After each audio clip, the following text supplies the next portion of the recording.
I'm going to continue my theme today of access to the divine, access codes that we started at the last portion of Exodus last week, Parshas Pekude. And I want to start today with the very first word of Parshas Vayikra. That's the word Vayikra.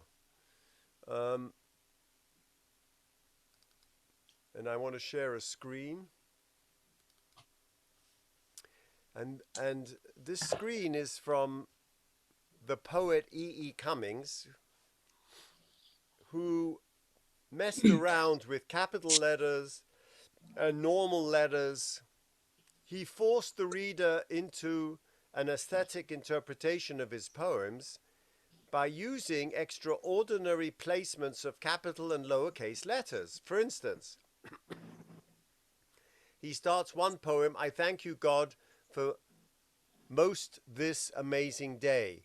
And you can see the word I in "I thank you" is in lowercase.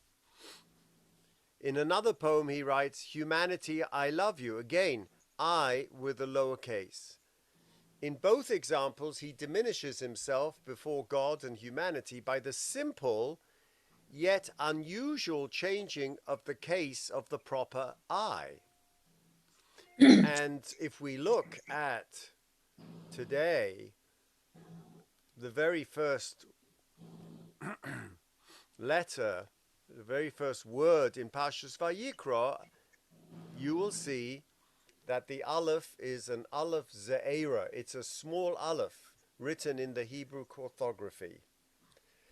It says Vayikra el Moshe, but usually it says who the subject is.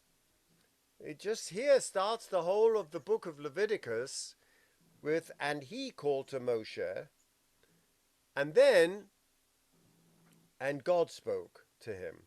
The translation reproduces the oddness of the Hebrew. "And he called to Moses, and the Lord spoke to him."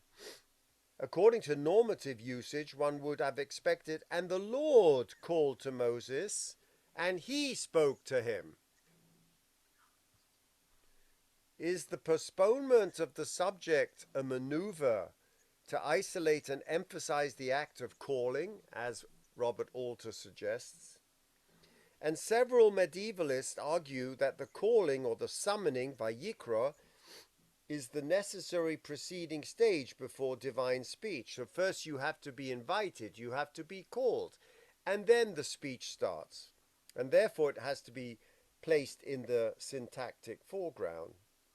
But the verb, the first word of the text, Vayikra, is the prevalent Hebrew name for the book. Now the Rashbam, 12th century French Hebrew exegete, notes that Shmos ends by reporting Moshe lo yochel Moshe. Moshe was not able to enter the tent. Moshe was not able to enter the tent because the cloud was there. So his being unable to enter the tent of meeting because it was filled with the Lord's glory, now the Lord must address Moshe from that very place in order to speak to him. Now, of course, what you can see is that small aleph. And the Medrash immediately points out that in other places we have a very large aleph. If I can show you this wonderful manuscript from the 13th century of Divrei Hayomim.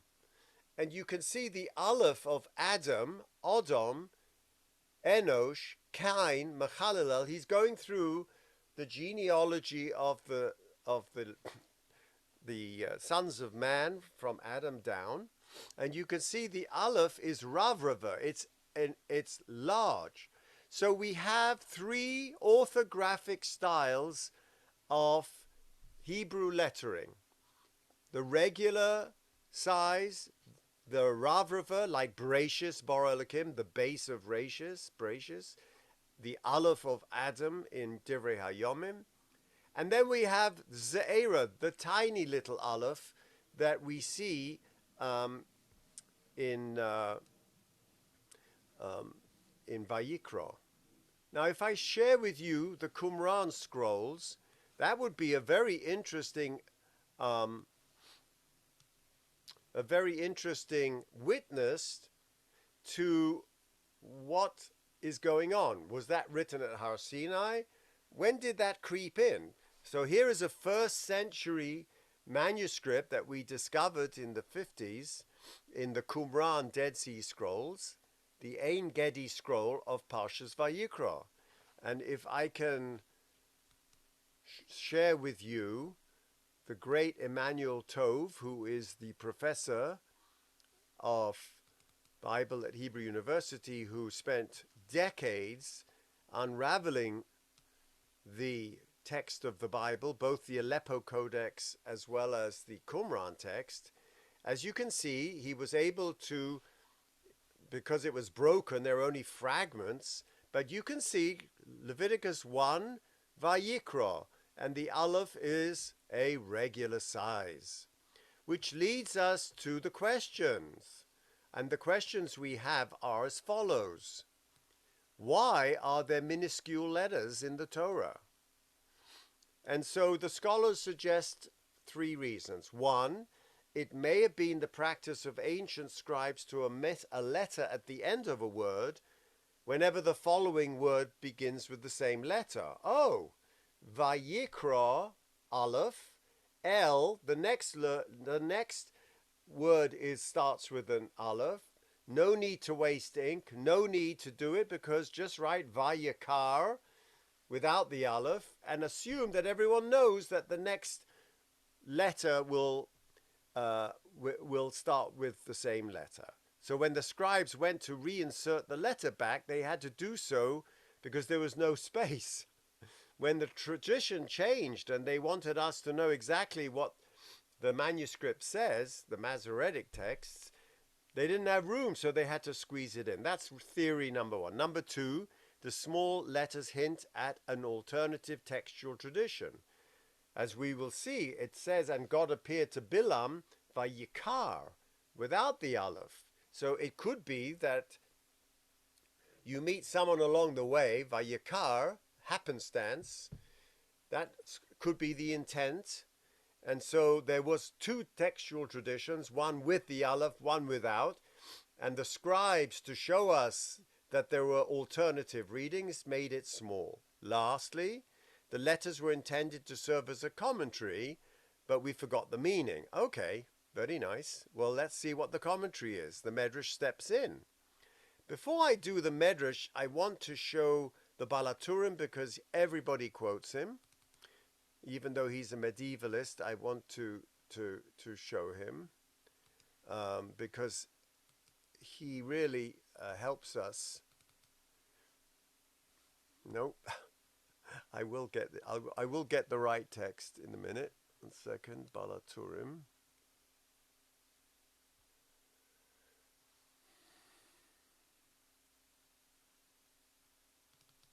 There we go. And the Balaturim says as follows, Aleph de Vayikra Ze'era. What is the reason for the small Aleph? The small Aleph represents the smallness of Moshe. The humility of Moshe. Why? Lo rotza lichtov elo Vayikar. He only wants to say Vayikar, kederech shenema beBilam, as it says in Numbers, by Bilam, and by Hagar, in which God calls him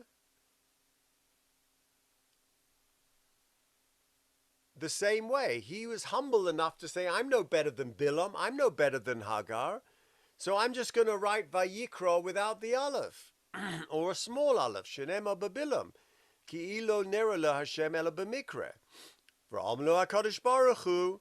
No, write it with an Aleph, because you, I love. It's a Lashon Chiba. I appear to you. It's not just by happenstance on the way, like with Bilam and Hagar. God orders Moshe to write it with an Aleph. But then again, out of his humility, he makes the Aleph small. That is a constant theme in the medievalists, that Moshe's humility affects the way he writes. For instance, Moshe Hoya Onov Mikol Adam. Moses was the most humble when God was criticizing Miriam and her brother Aaron. And Moshe didn't want to write that full. He took out the yud.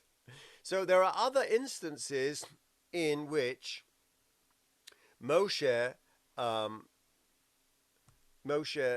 tries to change the orthography because of his humility. And I just want to show you the Bilam verse. As you can see, it doesn't say Vayikra Elokim el Bilam, it's Vayikar. And manifested or happenstance, he appeared to Bilam and said to him, I set you up to do this, don't try and change my rules. Okay, so now that we understand from the Balaturim that it's Moshe's humility, what does the Medrash say? And let's share now with you the Medrash. And the Medrash says something very enigmatic. Ma bein Nevi'ei Yisrael and Nevi'ei Umas Olam. What's the difference between the Nevi'im of Yisrael and the Nevi'im of the Umas Olam? Because we're talking about this Aleph. Moshe is saying, I'm no different to Bilam. So is there a difference? So Rabbi Hanina Bar Papa says, Moshel l'modovadoma. And we're going to see three different king Mishalim to explain God's relationship to prophets, which is outstanding because it implies, number one, we realize that God speaks to the nations of the world. Not only that, he speaks to their prophets. So this is written in the 3rd, 4th century. And we know that other religions already have their own prophets, the Karaites and the early Christians. So what's the difference? This is a polemical statement. B'mishalim shonim. He speaks to them in different parables. What does that mean? A king had a beloved friend in his palace. Ubeinehem porus vilon. Now, whenever the king speaks to anyone, he never speaks directly. No one looks at gazes at the king's face. So, but when he spoke to his beloved, mekapel et havilon, he folded the curtain. Ad sheroeu ponim beponim. Now, clearly that is Moshe, because it says in the verse, Moshe sees me, ponim beponim diber Hashem elov. V'chein nevuei kol nevuei Yisrael, shehei mitnabim mikoach nevosim shel Moshe. Because all the prophets of Israel derive their prophecy from the smicha, the transmission of the prophecy of Moshe. Begilui penei havaya. Aval nevi'ei umas olam avilon mafsik beineim mitoch she'enom ahuvim. But because he doesn't love the Nevi'im, the prophets of the world, therefore he doesn't fold the vilon. He keeps the curtain down.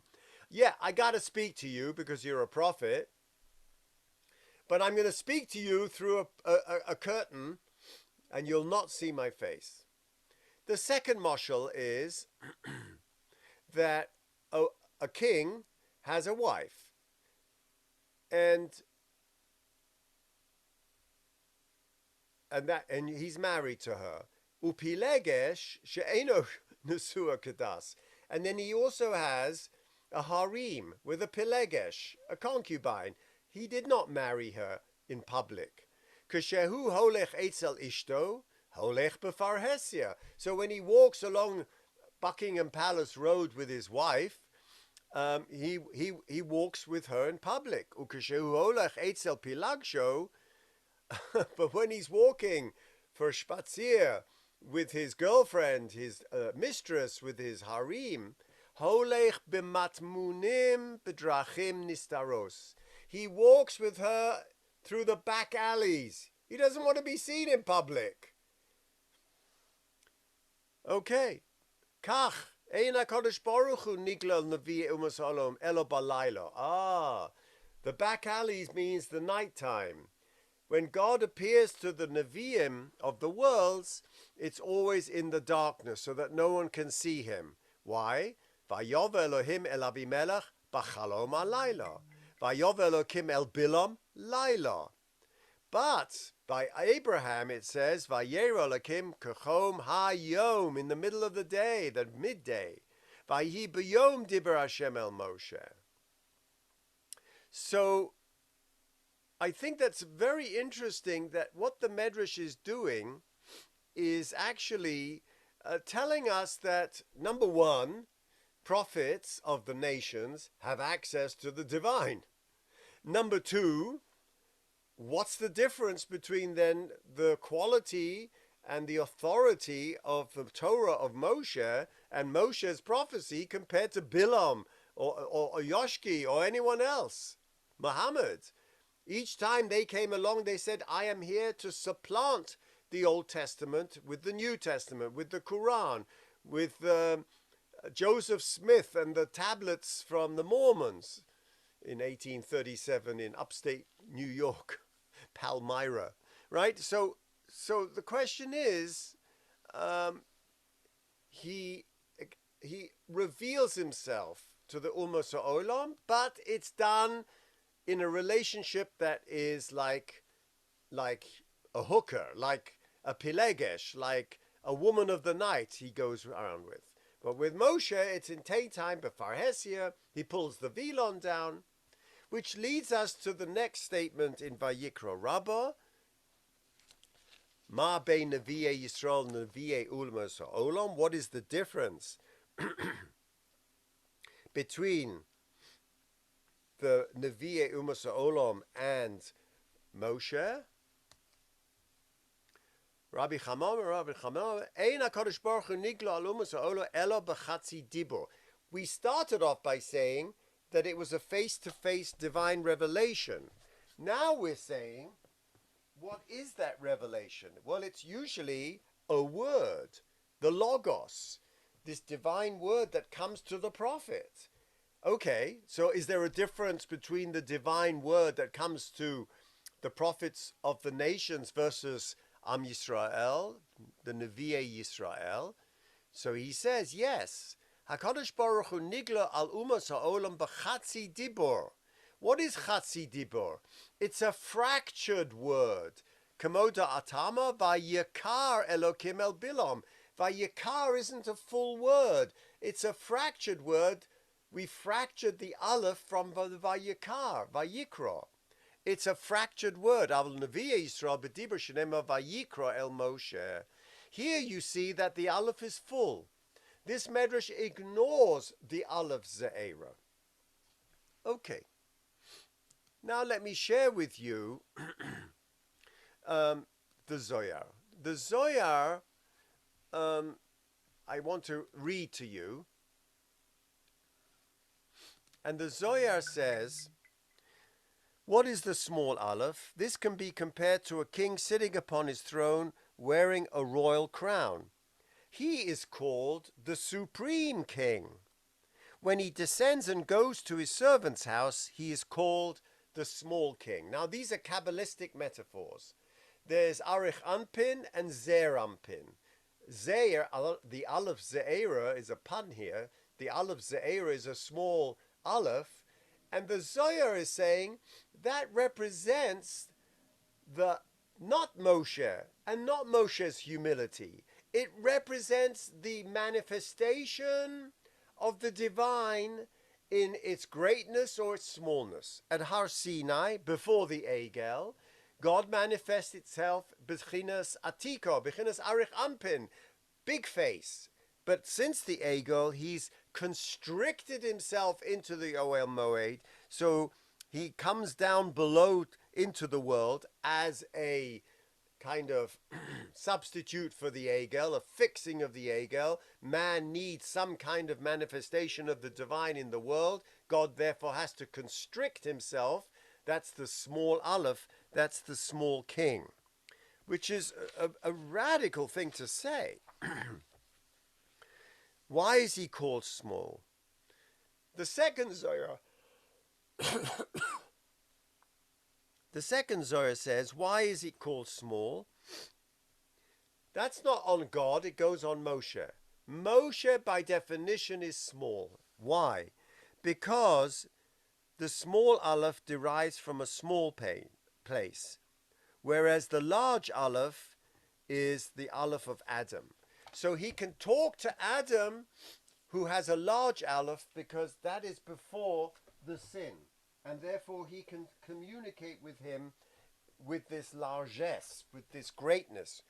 Moshe's existential reality in this world after the fall, after the Egel, represents his smallness compared to that of Adam. And we're actually told in Otiot Rabbi Akiva that after the Avon of the Egel, Nitma to mimenu tov tov kuf tzadik tes chelke or, that thousands of beams of light were taken away from Moshe. V'lo nishtaye rak chelek echad me'alef chalokim. From the 1,000 pieces of light, there was only one chelek left. And so, because it's the notaricon, the gematria of Aleph b'milua, if you go Aleph, Vav, Lamed, Pei, you get to the numbers of numerology in the word Aleph. He was only left with one, which makes it the Aleph Ze'era. Now we learn about this in the Moreh Naim. The Moreh Naim himself says, Vayikra el Moshe, Ketiv Aleph Ze'era, Dahainu, Shehashem Yisbarach, and he doesn't make this as a result of sin. He says this is the reality of the world, the transcendent world and the immanent world. That is, Aleph Ze'era represents Hashem Yisbarach, Shehu Alufo Shel Olam. He's punning on the word Aleph and Alufo. Alufo means the colonel, the general, the master of the universe, right? That Alufo Shel Olam has to be Metzumtzam Eitzel Kol Echad Mi Yisrael. Every person has within him a divine spark, but that divine spark clearly is not the infinite divine spark of the transcendent in its miluim, but it's the divine spark that is metzumtzam. It is completely contracted in the individual. Which now leaves us with the Degel Machne Ephraim that I want to share with you, because it is something that applies to us. The Degel, as I tell you, is the Talmud of the Baal Shem Tov. My mentor, Reb Hershey, just came out with the book that I have pushed him to, if I can share that with you. It's called The Degel. He finally just came out with it last week. You can get it on Amazon. I wrote the foreword. And it is wonderful. Unfortunately, it's only the first Sefer of Bereshis. Now let's look at what the Degel says here. The Degel says, what is this Aleph Ze'era? What is this small Aleph? We've gone through this whole litany from scholarship, the possibilities for this orthography, through the Medrash to show that it goes on God's relationship to the prophets of Israel versus the prophets of the world, to the notion that the Aleph Ze'era represents the divine contraction, and the Aleph Ze'era represents Moshe's contraction, or Moshe's humility. Let's look at what the Degel said. Old Yirmas Aleph Ze'era. Hainu. Eitzel Moshe ki biyomov hoyasa haTorah Ze'era bekatnus. Wow. What is he saying? He is telling us that in Moshe's day, having received the Torah on Har Sinai, it was not the ultimate Torah.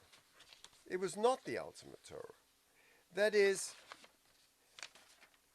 that it was a Torah that we have, the halacha, the black and white, the rule book. It's bezeira ubekatnus. The Aleph Zeira represents the entire Torah, which, however we look at it, it's a kind of diminished Torah. Ki afal pi she Moshe Rabbeinu kibel kol haTorah kulo. Im kol ze, even though he received the whole Torah on Har Sinai, nevertheless, lo hisiga rak me'achorov. Wow. The divine revelation to Moshe was a backhanded one. As it says when he says in Exodus 33, God, Hareini nos kvodecha, can you please show me your glory? What do you mean? You've been up there for 40 days and 40 nights and you didn't see my glory? No. Because God says, Lo yirani adom v'chai, no one can see me and live. V'ra'isos acharoi, the only thing you will see is my behind. And the Degel in this dazzling Torah says, what you see in the Torah is also my achoroi, my afterglow. It's merely an afterglow. And then he closes by saying, Avol la'osid, but in the future, Yo'ir Adonai ponecha oleinu, ponov oleinu. Yo'ir Hashem ponov elecha. He will show you his ponim. And what will happen if you don't see his afterglow, but you will see his front? V'yizgale ha-Torah ha-Kedosha. There will be a new revelation of the Torah ha-Kedosha b'or pnei melech Chaim. V'oz yizgadel v'yizrabe ha-Torah. Then the Torah will multiply, magnify. V'yeh aleph rabosi. Then it will be the large aleph. It is a dazzling degel that tells us that what we're dealing with in our lives and in our understanding and relationship with the divine, which basically is through the Torah, that in fact it is diminished from the beginning, from the start. It was never meant to be the total picture. That's for the future. And I'm reminded of the story of Shlomo Carlebach and the Munkacher passport. But I'd like to spin it a different way, if I can end with this. In this story, his uncle asked the Munkacher Rebbe for a passport to travel from Munkach to Berlin just before World War II. Now, considering the climate of the times, the request seemed impossible to fulfill. After many hours, the Rebbe emerged from his private chamber and gave him an empty piece of paper soaked with tears, with which Shlomo's uncle was escorted everywhere in Germany with great honor. Rav Shlomo explained that the Munkacher passport surfaces over and over in our lives. The Munkacher passport is an empty piece of paper soaked with tears. There's nothing written on it, but every time he went to the border opened up. When a bride walks around the groom, they give each other the Munkacher passport. When children are born, they close their eyes and cry, giving to and receiving from their parents a Munkacher passport. When we stand near the kotel to pray, we do so with the Munkacher passport. And Reb Shlomo concluded, when we begin the Talmud, we start on the second page, Daf Beis. Where's Daf Aleph? Where's the first page? It's empty. It's absolutely empty. It's the Munkacher passport. So he never explained what the Munkacher passport means. And for some it means infinite love. And therefore the Aleph Vayikra is small to remind us of the importance of approaching God with the Daf Aleph, with that first page, the Munkacher passport, symbolic of unconditional love that we ought to have for God. But I read it darker. I'm sorry. Is the small Aleph a diminishing of the self, like the Hasidic masters suggest, or the Balaturim, Moshe's self-sacrifice or humility? or his inability to comprehend Torah compared to Adam Arishon? Or is it a reflection that Moshe realizes that his encounter with the divine, as we learnt last week, is in fact tenuous and uncanny, and therefore does not deserve a full meeting with a full Aleph? At times he's permitted into the Ohel Moed, and at times other access is denied. In comparing him to Bilam and the angels, where one has no Aleph and the angels have a full Aleph, the Medrash unwittingly agrees that all have access to the divine, both heathen, Israelite, and angelic. So how do we process this deep midrashic insight? How do we relate to the divine in history? And what does the small Aleph teach us?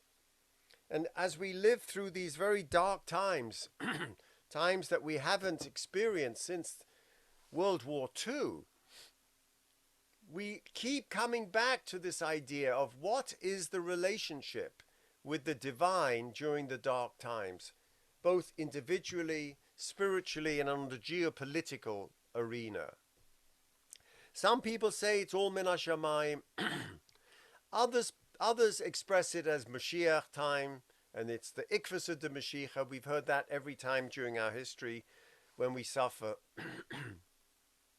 But I would like to suggest that actually we are holding the achoraim of the divine. That when God is telling Moshe, V'ra'isa es achoroi, that you can only see my afterglow, looking back in history, looking back in time, you can never divine what my intent is as you're going through it. Moshe's response is, therefore the Aleph is small. Therefore the Torah that we have is diminished and incapable of divining the secret knowledge as we are going through something. And therefore that leaves us bereft of the divine at times, what we call Hester Ponim, God's hidden face. And I think that we are being invited to live our lives in an ethical way and using our own ethical judgment at all times, no matter what we were told, not what matter our tradition told. We have the responsibility to face all of this in the absence of the divine, with the divine approval. And I think that's the message of the small Aleph of Vayikra. May we all go through these times and survive them and do the right thing. May our leaders do the right thing.